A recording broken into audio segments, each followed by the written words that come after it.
Couldn't find a better cup than a chipped one. Oh, I didn't even notice it was chipped. Well, we are here making a video. Today we had a big fight. We had a major fight. The worst ever. And I told Mary exactly where it was. And lo and behold, about an hour later, she came crawling after me on her hands and knees. And she said, "How long are you going to stay underneath that bed? There's work to be done." Whatever.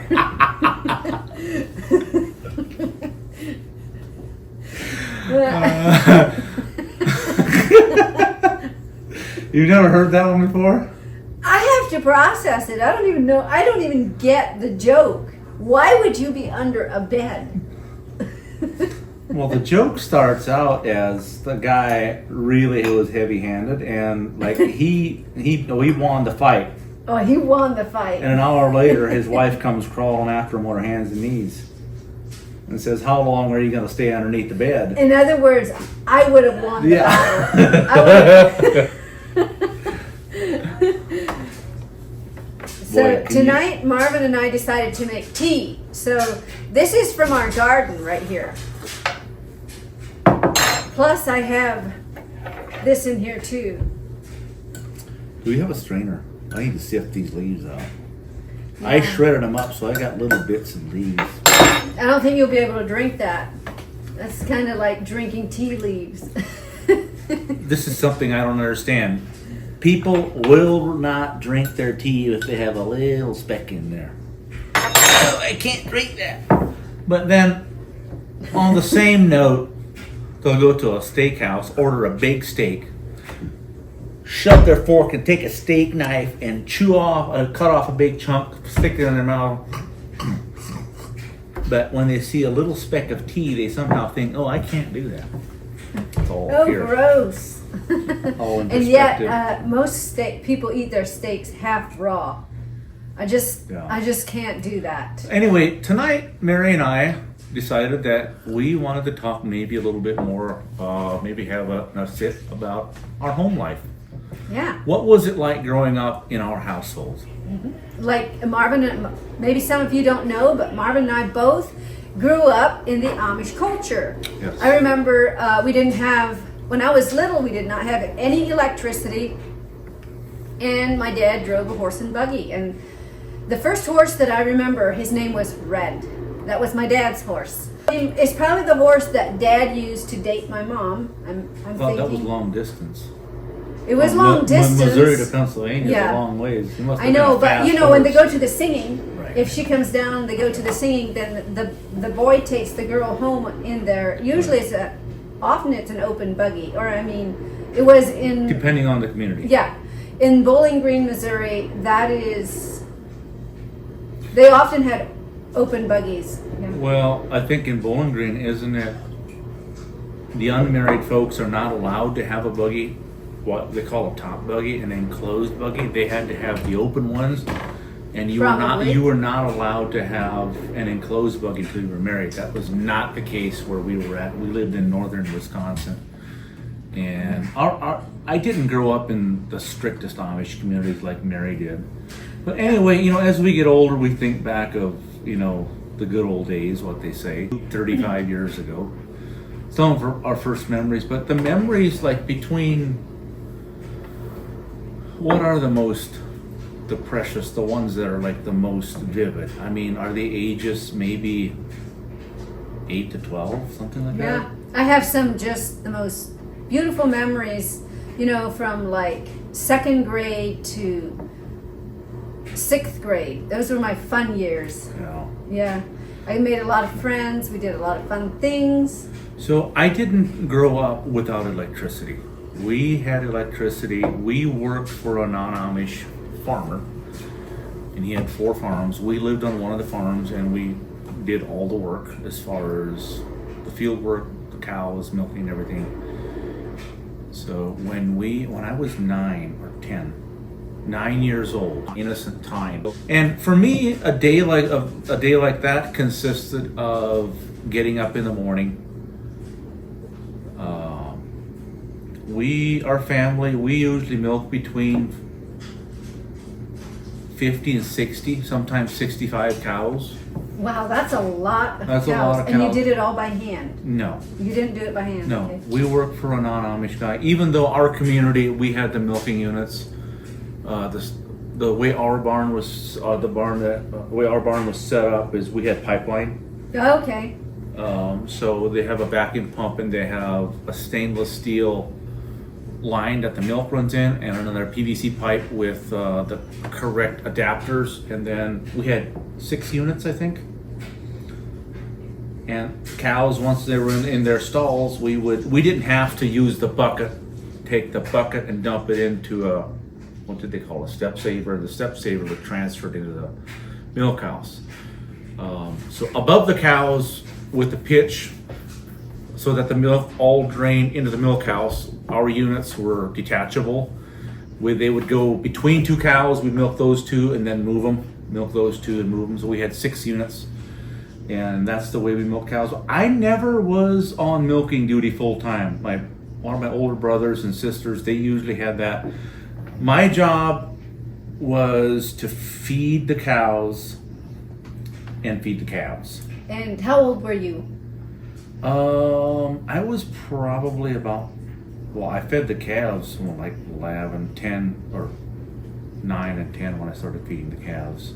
That it was my responsibility. I had to go out and get it done. When I did all the feeding for the cows in the barn, it wasn't until I was probably 12 or 13, because then one of my older brothers no longer worked on the farm. He was of age, 21, and he got a job outside the farm. And I kind of took over that role. And then later I also, hauled the manure. And we had a barn cleaner. You mean the shovel? No, we had a barn cleaner. It's a Okay. chain with paddles on it that runs in the gutter. You flip a switch and it goes really slow. It takes all the manure out, drops it into the manure spreader. So I did not grow up. My older brothers did. I did not grow up farming with horses. We had all the modern equipment, etc. Your dad must have not been a horse lover, or did you? No. He didn't care. No, we had horses at home because we were required to have them for transportation. Mm-hmm. But like I said, my older brothers would have. When my dad owned the farm in a previous state that we lived, they would have farmed with horses. But by the time I came along, like I said, 9 years old, we moved on to where we used tractors to farm. And it would consist of, we had breakfast at 7 o'clock on the button every morning. I mean, if we were late, it might have been 7:05. So your mom was very precise. My dad. Oh, your dad was precise. Yeah. We got up, a lot of times, we get up at 5, go out, milk the cows, 60 to 65 cows. Everything would be milked, fed,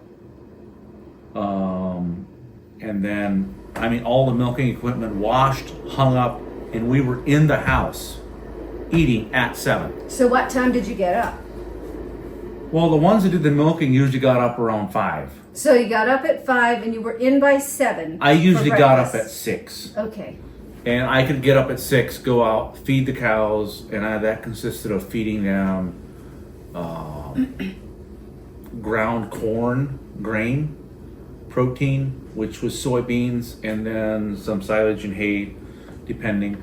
But then after breakfast in the wintertime, the cows would stay in the barn until after breakfast. We would turn them out. Okay. Summertime, they were out all day. In the wintertime, we would turn them loose. And that was when we went through, we cleaned all the mangers out, swept everything, scraped the manure down, ran the barn cleaner, put fresh bedding in, cleaned everything, and that gave the cows, a chance to go out, stretch, and then they come back in, and then they were in for the rest of the day. But yeah. What did your mom make for breakfast? What was your normal breakfast? Our normal breakfast in the summertime consisted of eggs and toast, and then grape nuts for cereal. So that was And not then my breakfast. The winter time consisted of eggs, toast, and then we had like a tomato gravy and biscuits. Okay, that sounds good. And then, but they were not chunky. It was just, I think it was tomato juice turned into a gravy with biscuits. And then we also had graham, which was a cooked wheat, served kind of like a porridge. And sometimes we had fried mush too. Okay. So that consisted of our breakfast. And then, yeah, so we ate at 7 in the morning, noon, I mean like not 12:30. We ate at noon. Precise. And then at 7 o'clock, then again at night, like we were in and we were done for the day, eating supper at 7 o'clock. So my breakfast was usually coffee soup. We had coffee soup almost every morning. And what that is, Mom would put a coffee and she would make it very creamy and sweet. And we would eat that with crackers or bread. And then we would often have fried potatoes and eggs, sometimes bacon, mush. Fried potatoes is something we never had for breakfast. We had it all the We time. never had fried potatoes for breakfast. That's why I make him a lot. I have 3 sets of cousins that are Swiss, and they would tell us how good coffee soup was for breakfast. And me and my siblings thought it sounded absolutely disgusting. Our household didn't even have coffee until probably 94, 95. But you like coffee soup now. Yeah, I like it now. Yeah. But it sounded just absolutely disgusting. He likes it now. So what I would do with my coffee soup, I know it sounds gross, but I would make my coffee soup. Mom would make the coffee soup. And I would put it in my bowl, put my crackers in, and then I would put pretty much everything else in as well. Potatoes, eggs, and just eat it all together. Well, it's all going to be together eventually. But so. I think it tastes good. And even today, if I want something really good that I really love for breakfast, I love coffee soup. Yeah, coffee soup is really good. One of the chores I also had was filling the wood box. We always had this, I think it was a Pioneer made, a really heavy, like a homestead style cook stove. A lot of the Amish households have these. And that was the stove that my mom cooked on. Mine too. My mom cooked on a And wood stove as well. we had this wooden, I think it was maybe T&G, stained and varnished wood box that had 2 compartments. It was maybe 1/3 and 2/3. And my job was to keep enough wood in that wood box, like small kindling style, because the wood cook stoves don't take big chunks of wood. And then corn cobs. Fill the other one up with corn cobs. That was something I always had that my mom would use to start the stove in the morning.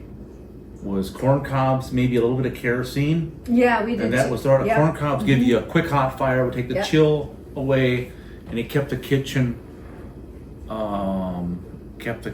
warm. And I don't know if everybody does this, but we always had our place at the table. Oh yeah, Like we did everyone too. always sat at the same place. Yeah, there was 9 children in my family, and we all had our certain spots.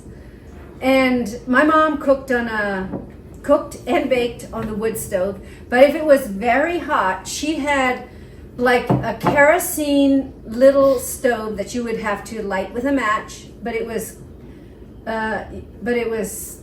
lighted by kerosene. Kerosene for fuel, but you lit it with a match. Yeah.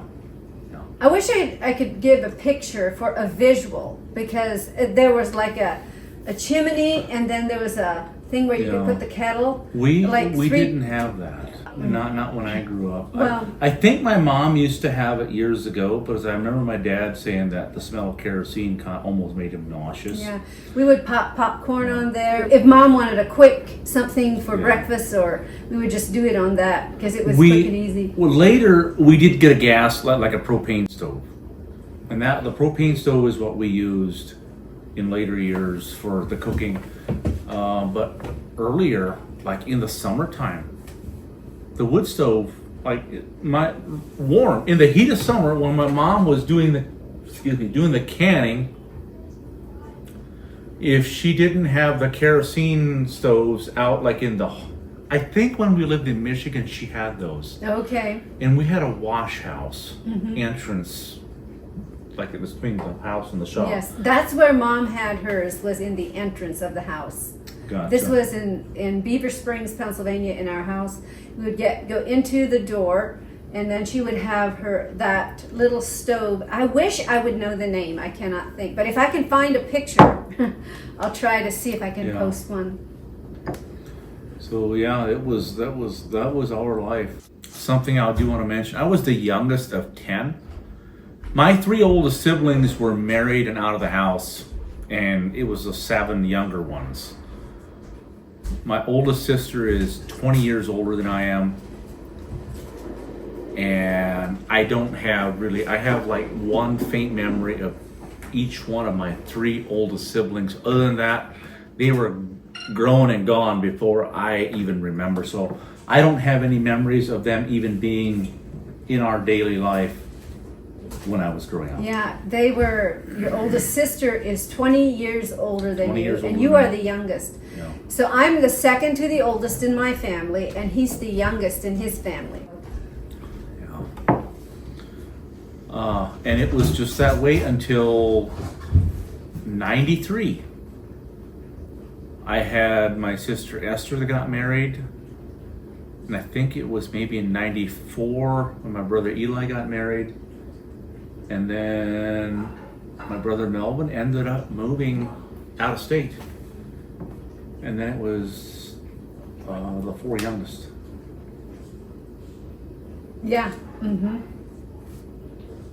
But it was quite a difference, when my sister Esther started dating, because up until then it was just she was always there.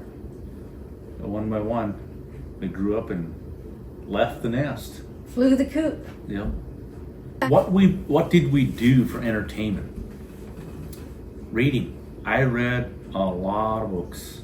Yes, when I was young, there was a magazine. I don't know if the Amish still publish it. It was called Young Companion. And I remember being at home reading the Young Companion.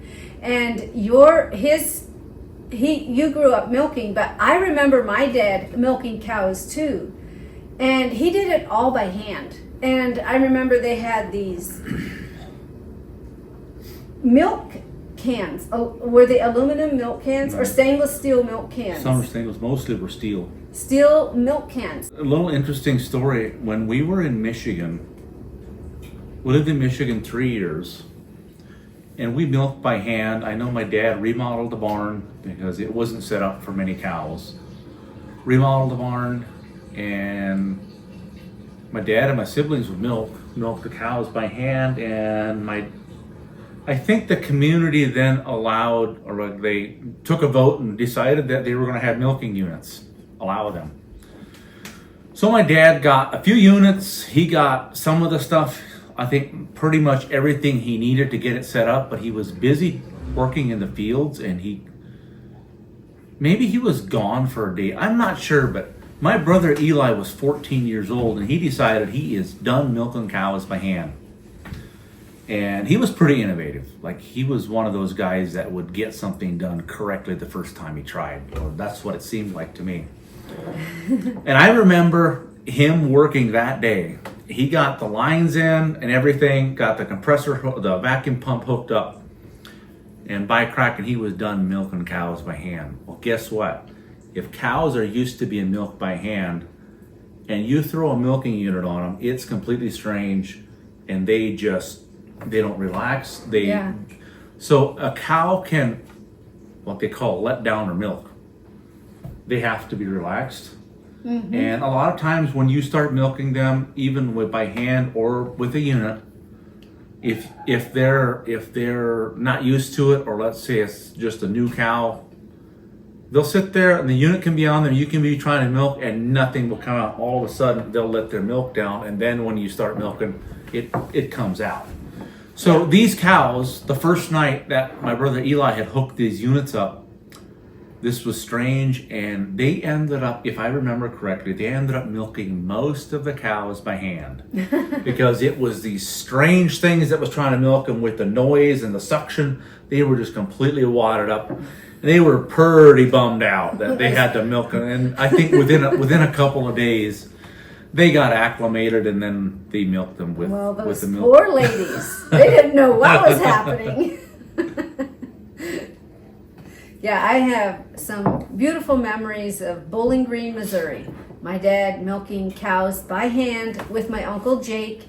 They would go out, my dad would light the lantern, and I still remember this vision. I still have a memory of him holding the lantern, and as it was completely dark outside, and I could just see his legs as he walked and swinging the lantern in the barn. Yeah. And the smell of the barn, the cats, and it's just a very pleasant memory. And then Mom would often be by the wood stove cooking breakfast for Dad when he got done milking.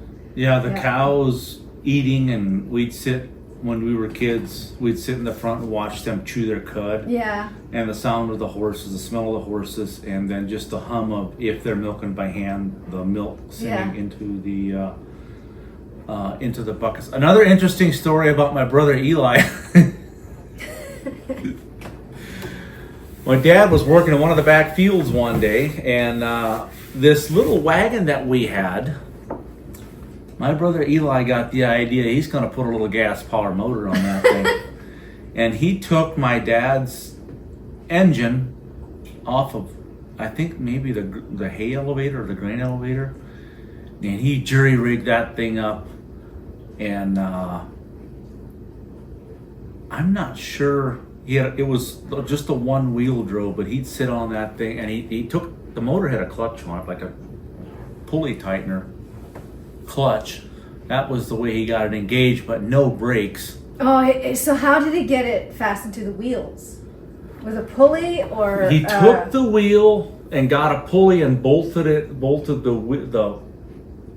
pulley onto the metal part, not the rubber part, but the metal part, and then ran a belt down to that. Oh my. And he was running in and out of the lane, up and down the road, and we had some Schwarzentroober Amish neighbors.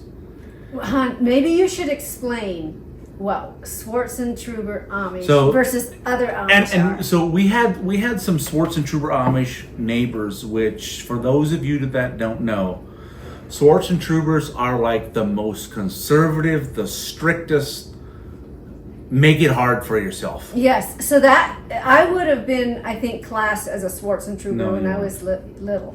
Yeah. When I was very little. Really close. Because Bowling Green, Missouri, I would say they would be more in line with the Schwarzentroober Amish. And that, I was there in that type of church till I was like in second grade. So anyway, so when my brother started running that little wagon with the Honda engine on up and down the road, these young Schwarzentroober kids would just drop what they're doing, come out and stare. They just look like he was this Amish kid running up and down with a motorized vehicle. But I think my dad was a little upset, but he was also impressed at the same moment, at the same time, and that engine was on there long enough for my brother Eli to completely wear the soles off of one of his shoes, because he drove and had one foot out, and that's how he stopped, was to slide his foot on the gravel. And I remember my dad saying he had a pretty good pair of shoes when he started, and the one sole completely wore off. That reminds me of my brother Cornelius. When he was young, he did a similar thing. He took a 3-wheeled bike, he mounted a motor on it, and put a pulley and a belt, and he tore around the neighborhood with a 3-wheel bike. And he was just very young. But my mom, that was too worldly. My mom she just about had a fit. You know, Amish people, they do not drive motorized vehicles, and my dad kind of laughed it off, like, oh, it's okay, he's just having fun. Some of the things that we did in the wintertime was, like I said, we read. I used to do a lot of reading. Some of my sisters did crocheting. When I got older, joined the youth group. Even before then, playing hockey was what we did in the wintertime, sometimes 3 nights a week, or 2 nights a week, and Sunday afternoons. Yeah. That was what we did in the wintertime. Yeah, us too. And sometimes, I remember one year, we started skating at Thanksgiving, and we were skating into March. We had a long winter. And then in the summertime, Wednesday nights, we usually had softball. Sunday afternoons, we usually played volleyball, wherever the church services were. So the Amish have church services every other Sunday. So if we had church, we usually played volleyball where the church services were held. And then what they call the in-between Sunday, we usually played softball in the afternoon. Yeah, we did too. I did a lot of crocheting when I was young. I read a lot of books, and like Marvin, even though we did not live in the same community, we would do a lot of skating on the local ponds. If someone had a pond, we would be over there skating and skating and skating, and just doing a lot of physical activity. That was also before cell phones. Sad, but even our children, I noticed it right away when I moved out here, and then when they transitioned from the traditional Amish to driving. That opened up an entirely new world where they had the option of going to a heated gym, hang out there, play basketball or volleyball, whatever. Even playing softball and playing hockey, just like... It's too much work. Yeah, it's too much work. I remember a lot of nights we'd have to clean off, a couple inches to 8 inches of snow. We would shovel, by hand, shovel, and shovel. Yeah. Before we could even play hockey. One night we got together and we shoveled maybe 25% of the pond. It snowed 20 inches. We shoveled and shoveled and shoveled. Finally, we cleared off a little area, played a few games, and we were tired. And I think but the ice was thick enough, we got a tractor on there with a bucket and cleaned it off. Out here, it doesn't get cold enough where you would drive a full-size vehicle. Where I grew up at in Wisconsin, the lakes, they drive on them with county snowplows. Like, the ice is that thick. There was one winter, the ice was, ice augers are 36 inches. They'll go through 36 inches, and we had to get extensions to go through because it was more than 36 inches thick. Well, yeah, here in you would think northwestern Montana, we would get cold here, but it actually doesn't get that cold. We have brief cold snaps, yeah, but it doesn't last. It's not like you have a week that never goes above zero. Which 2 winters ago we had that, where it was really cold for a while. But I'm talking just consistently cold weather, for a month, where maybe half the nights it's down 10, 15 below zero. Yeah. Every night with the wind, and stuff freezes really deep. Like the frost here, 36 inches. You don't have to is a code for the county. Where I came from, it was 5 feet, and sometimes 5 feet down the water pipes would freeze. Like, it froze that deep. It was cold. But anyway, yeah, some of the memories of us growing up. You look back and wow, what are we doing that is creating good memories for our children? Yeah, I think the most important thing to create good memories is to know the Lord, is to follow the Lord and to seek Him with all your heart. The greatest quest on earth is to know God, is to know the God of the Bible, The God of Abraham, the God of Isaac, and the God of Jacob. It says, what good does it do for a man to gain the whole world and in the end lose his soul? Yeah, you can be a failure at anything else in this world, but if you know the God of the Bible, you've won. That is one thing my parents taught us very clearly, all the while I was growing up Amish. You know, they didn't do everything right by a long shot, but they taught us to know Jesus and to serve him, to forgive, to let go of things in our hearts that we hold against others. We are so glad that you're here. We hope you enjoyed this content. If you have a question or we would love to hear from you, so leave us a comment. This is the end of this video. We hope you enjoyed this content. If you did, please give us a like, subscribe, and leave a comment. We love hearing from you. Goodbye till next time.